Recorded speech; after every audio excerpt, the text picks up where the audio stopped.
tous. Mercredi 16 février 2022 à 17h58 heure de Paris, la Lune se trouvera à 27,59 du Lion et le Soleil exactement en face à 27,59 du Verseau.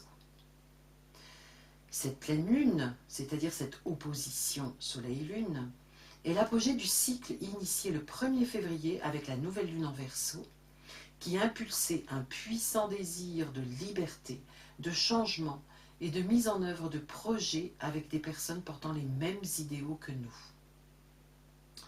En ce 16 février, nous nous trouvons au moment où la Lune est face au Soleil Verseau, dans le signe du Lion. Le Lion étant maîtrisé par le Soleil, on peut dire d'une certaine façon que cette Lune est solaire.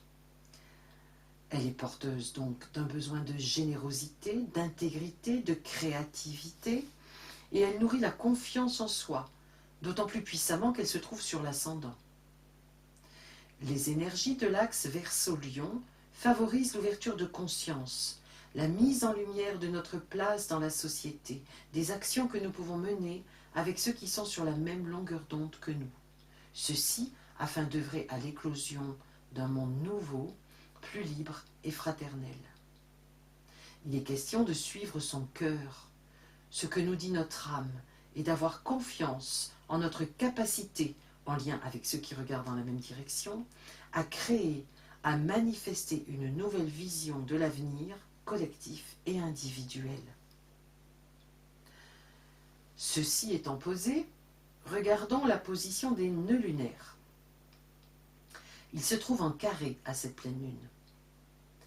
L'incarnation de nos désirs et nouveaux projets collectifs est difficile.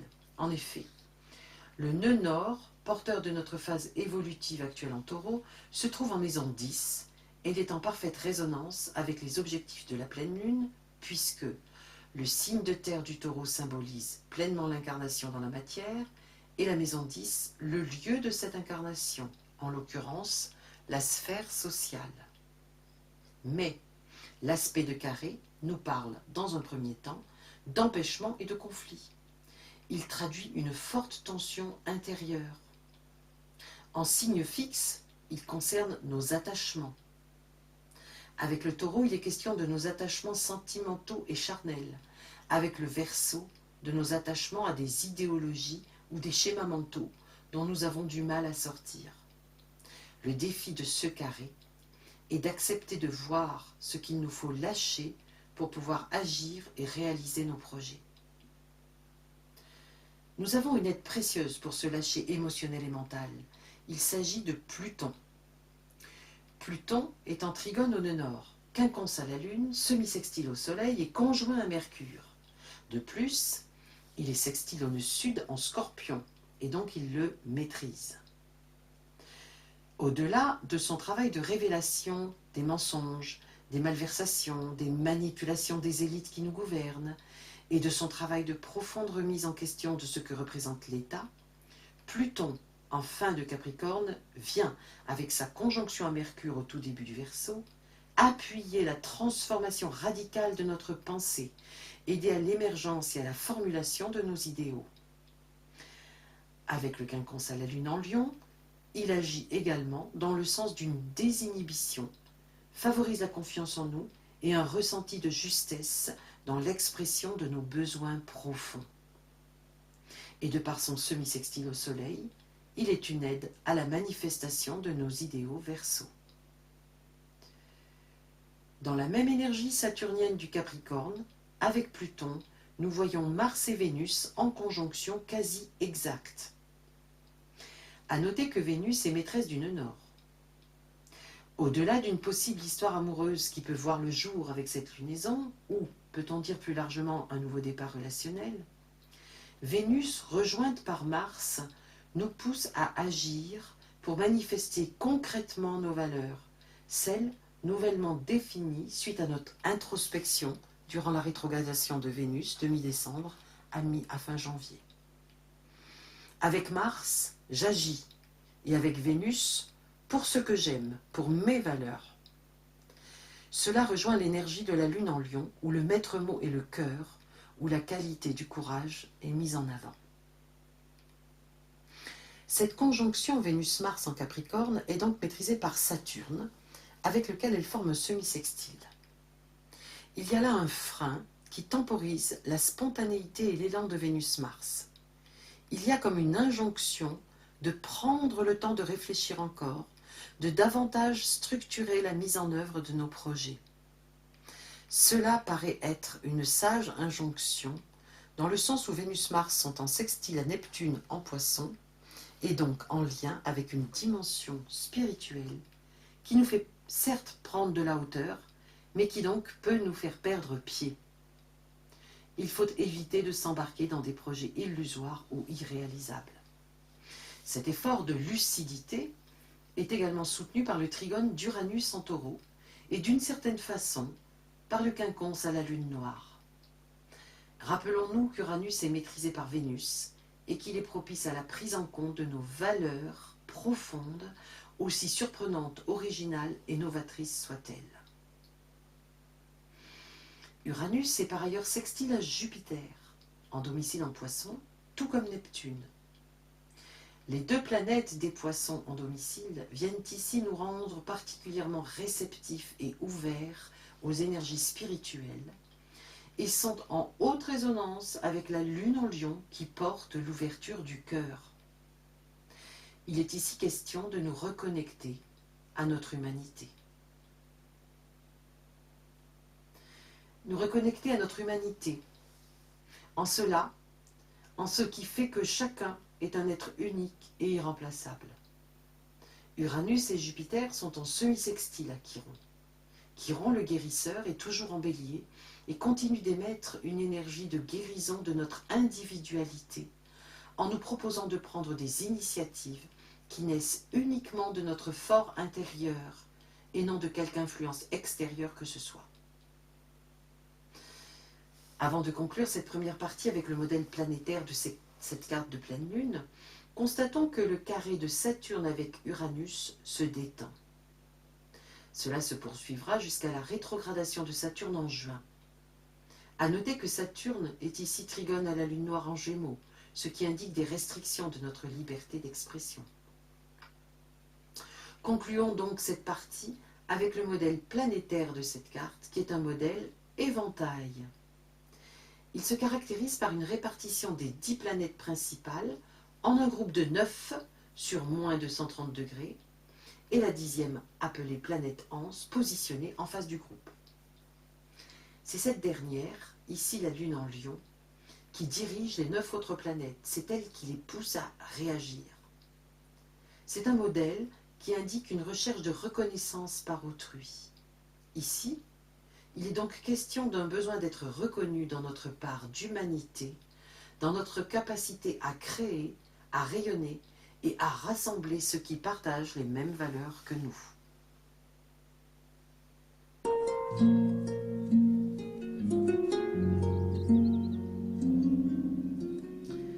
Avant de regarder le symbole saviant de cette pleine lune et de conclure cette étude par la numérologie, je vous propose d'évoquer le principal mythe en résonance avec le signe du lion. Il s'agit du premier travail d'Hercule, le lion de Némée. Les caractéristiques de cette première épreuve sont très significatives quant aux qualités que l'on retrouve chez les personnes marquées par le signe du lion, qualités qui, pour cette pleine lune, seront prégnantes. Hercule, Héraclès chez les Grecs, tente de tuer le lion de Némée, tout d'abord en tirant plusieurs flèches, mais la peau du lion est impénétrable. Puis, Héraclès tente d'écraser la tête du lion du plus violent coup de massue jamais porté, mais c'est la massue qui se brise. Finalement, c'est dans un combat à main nue qu'Héraclès parvient à vaincre le lion. Sa fierté n'en est que plus grande. Il faut reconnaître que son courage force l'admiration. Fort, courageux, fier, aimant être admiré, ce sont des qualificatifs que nous attribuons naturellement à tous ceux marqués par le signe du lion. Au sujet de la force, il est à noter qu'Héraclès, en revêtant la dépouille de l'animal, montre son pouvoir d'autoprotection. En cela, il agit de la même façon que son père Zeus, qui avait revêtu la peau de la chèvre Amalthée. Par ailleurs, Lorsqu'Héraclès arrive dans la clairière où se trouve le lion, le soleil est à son zénith, c'est-à-dire le moment de la journée où il n'y a pas d'ombre. Le soleil est une étoile, et le signe du lion est le seul signe du zodiaque qui a pour maître une étoile et non une planète. L'élément du signe du lion est donc le feu, un feu qui génère une forte volonté, la passion, l'ambition, mais aussi l'enthousiasme désintéressé.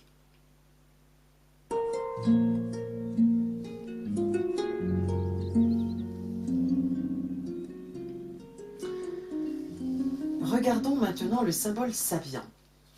Pour une position à 27,59°, nous regardons le 28e degré. Le 28e degré du lion est intitulé « Une myriade de piafs sur la branche d'un gros arbre ». Dominante, une grande ouverture d'esprit, déroutante peut-être, à de multiples possibilités prometteuses. Il est une phase de la vie spirituelle, en rien différente de la vie quotidienne, où la conscience, avide de plus amples vues ou d'une forme d'expression plus saisissante, se sent envahie par des idées et des perspectives nouvelles. Cette sensation peut se révéler fort intéressante, mais aussi très déroutante toutefois. Il devient nécessaire de se concentrer en limitant son champ de vision et d'action. On devrait essayer de ne pas se laisser submerger par les possibilités qui s'ouvrent à nous, tout en appréciant au demeurant la merveilleuse légèreté que l'on éprouve après tant de jours, de mois ou d'années peut-être, passés dans les ténèbres de la frustration. La dominante de ce symbole Sabian est pour ainsi dire une paraphrase du message principal de cette pleine lune. Comme nous l'avons vu en début d'étude, l'axe Lion-Verseau favorise l'ouverture de conscience et plus particulièrement pour cette pleine lune, met en lumière de multiples possibilités prometteuses, c'est-à-dire nous laisse voir quel type d'action nous pouvons mener avec nos frères d'âme pour l'émergence d'un monde nouveau.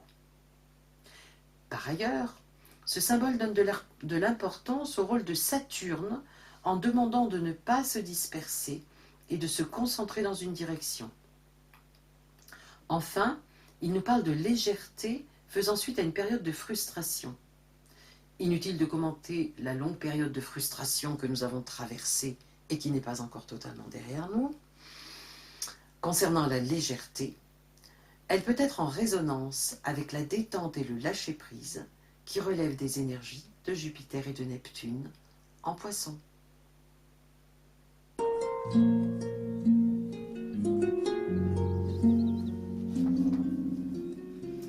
Pour terminer cette étude, regardons brièvement du côté de la numérologie et des arcanes du tarot. La date de cette pleine lune, 16-02-2022, nous donne 6 ou 15 selon la méthode de réduction utilisée. Cette pleine lune est donc en résonance avec l'amoureux et avec le diable. Le diable nous parle de pouvoir, de soumission, d'argent, d'énergie vitale, mais également d'énergie occulte. Il représente la manipulation et une emprise physique dont il faut nous libérer. Cet arcane nous invite donc à cesser de nous soumettre et à reprendre le pouvoir sur nous-mêmes. Quant à l'amoureux, il représente les choix multiples, l'amour, le libre arbitre, la joie et une certaine légèreté. Choisir une direction, choisir un projet implique de renoncer à d'autres. Par ailleurs, cet arcane nous laisse voir qu'il est bon pour nous de faire le choix du cœur. C'est là que nous serons créateurs. J'arrête là l'étude de cette pleine lune et vous remercie pour votre écoute. Je vous souhaite une très belle pleine lune. À bientôt.